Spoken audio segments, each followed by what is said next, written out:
We're back out at another one of our renovation projects, and this one is a wild one. The first time I was out here, there was literally the previous tenants were camping in a motorhome right here on the street in front of our house. It was a completely chaotic and wild situation. We had just spent months getting them out through an eviction process, only to then have them break back in the property. We then had to have the cops come in, haul them out, arrest them, all the things, to then have them come back with a motorhome and literally park it out front and start camping on the street. This one has been a wild ride. Today, we're gonna walk the property together. We're gonna show you all the different things that we did to this property. I'm gonna talk about some things of the house that I really like, also some characteristics of the house that I really don't like.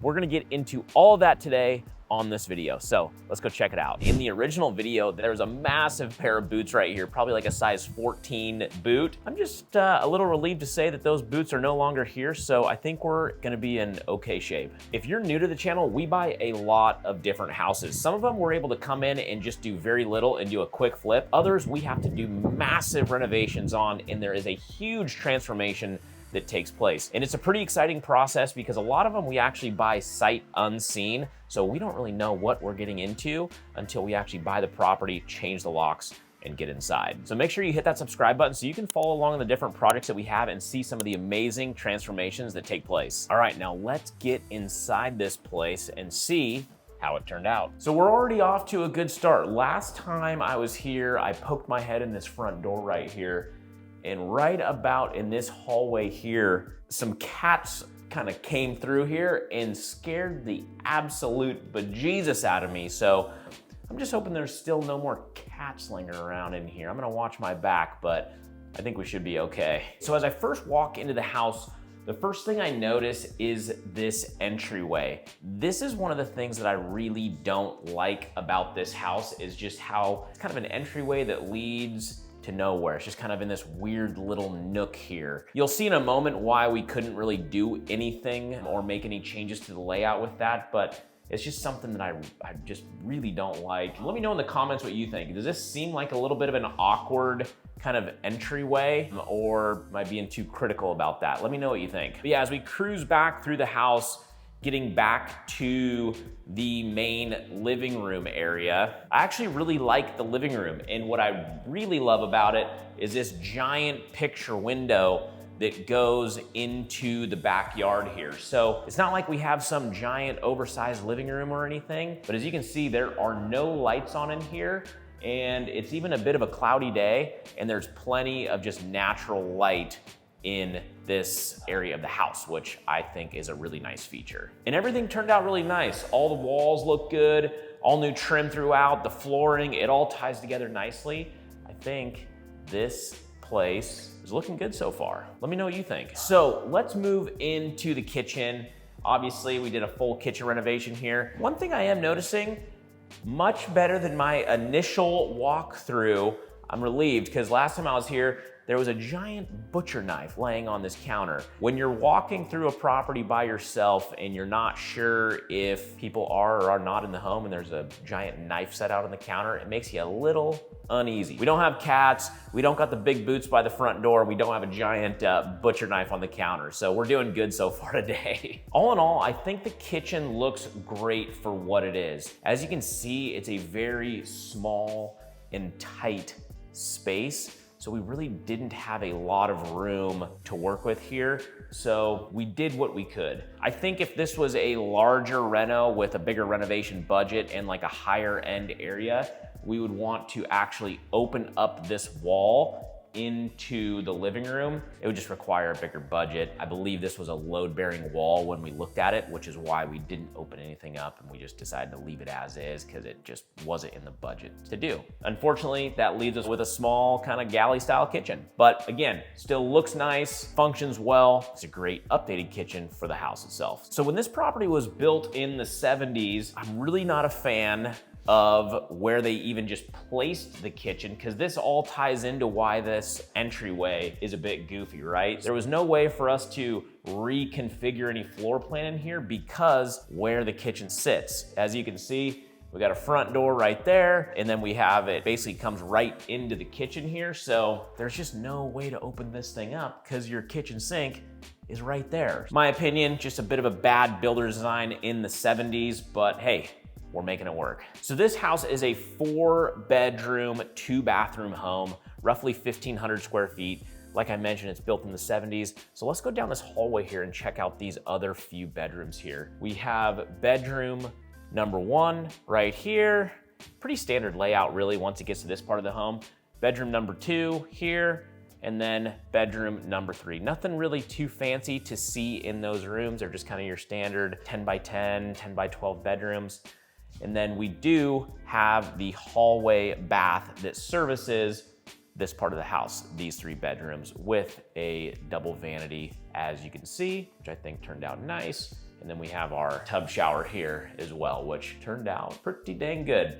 Let me know what you guys think about the finishes. Do you like it? Is there anything different we might do as far as like SKU wise goes? Maybe different color SKUs or anything like that? Let me know what you think in the comments. Personally, I like just the white and bright with kind of that French oak floor look. But again, I'm open to feedback. I'd love to know what you think. All right, so this is one of my favorite things about the house is the master bedroom, and we're gonna head back there right now. What I do like about it is it's at the other end of the house. So far, no cats jumping out, so that's a good sign. Now check out this master bedroom. This thing is huge. Plenty of room for a king bed over there on that wall.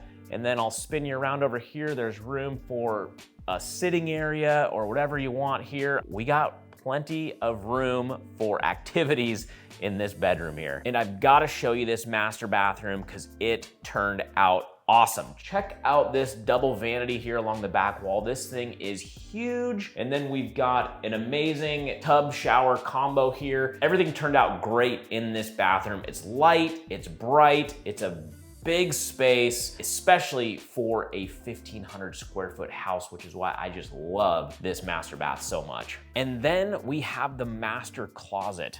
Let's check this thing out. Look at this thing here. Are you kidding me? This is literally the biggest master closet I've ever been in of a house this size. Again, guys, 1,500 square feet. This master closet is insanely huge. It's bigger than a lot of bedrooms I've been in before. With all the space we had, we decided to put in a custom closet pack, which you can see behind me here. Would you have done the same, or would you have done something different in here? Again, lots of room for activities here, so we had a lot of options to go with. Let me know what you think about this. Curious if you like it. So the interior of the house turned out great, but that's not the only place where the major transformation took place. We're gonna head out to the backyard because it looks phenomenal, and I'm excited to show you guys. So let's go check that out. This is another area of the house that I really like. So first and foremost, right off this sliding glass door, we have this really cool patio area. It's a little windy out here, so I hope you can hear me okay, but we have this really cool concrete patio area and a covered area as well, so you can have, you know, seating outside here year round, which is awesome. Holy smokes, it is windy, folks, but the backyard itself turned out awesome. As you can see, it's massive, massive backyard. When we first came here, this grass area was like 2 feet tall. We were able to mow it down, keep it fertilized, and it actually looks really nice now. Not to mention this huge garden area in the back. We've got mature fruit trees. I absolutely love this backyard. A couple other things that I love about this place. Right here, we're talking RV parking, folks. This is a man's dream right here, to be able to park all of his toys, RVs, whatever, you name it. So I don't know, I love RV parking, especially in a neighborhood. It can be difficult to come by. We've got it here. So let me know what you think. Do you like RV parking? Would you utilize it? Let me know. And last but not least, one of my favorite attributes about this house is this detached little studio shop thingamajig or whatever you want to call it that's back here. So originally, previous owners were using this as like a woodworking shop or what have you. We decided to make it a little bit nicer than that. paint the walls, throw some trim in here, as well as put all new flooring down to match the interior of the home. This way the buyers can utilize this for whatever they want to. It could be a home office, it could be a little art studio, a gym. I know this probably would have came in real handy during COVID when everyone was having to basically homeschool their kids. So I don't know, it's whatever the buyer desires. I just love little exterior spaces like this. There's so many different use cases. We'll leave that one up to the buyer of this home. I'm sure you guys are curious about numbers. I'm getting into that in just a second, but man, we're basically wrapping up here, but I love the way this place turned out. There's a lot of cool attributes to this home, and I'm excited to share you the numbers on this thing too. Okay guys, so that wraps up our tour of the property. Let's talk about some numbers on this deal and where we landed. So we bought this house for $300,000. And as I mentioned, it's been a wild ride. A lot of complications and a lot of headaches, a lot of chaos. We ended up having to put $100,000 into this property, which puts us all into this thing at around $400,000. We actually had some other costs involved too. Like I mentioned, we had an eviction cost. We had some extra carry costs because it took us, several months to actually get the previous tenants out of here. But all in all, we ended up selling this place for $500,000. So as you can see, that's roughly a gross profit margin of around $100,000. Some of that did get eaten up through carry costs, eviction costs, things like that. All in all, still a decent deal, but it probably came with a few more gray hairs and a little more headaches than I would have liked. Guys, if you wanna follow along on our other renovation projects and also just see some crazy stories along the way, like this one, make sure you hit that subscribe button because I take you out in the field every single week. I show you something different, a different house usually that we're working on, our newest acquisitions, middle of construction, and then finished product like this one here. So hit that subscribe button. We'll see you on the next one. All right, see ya.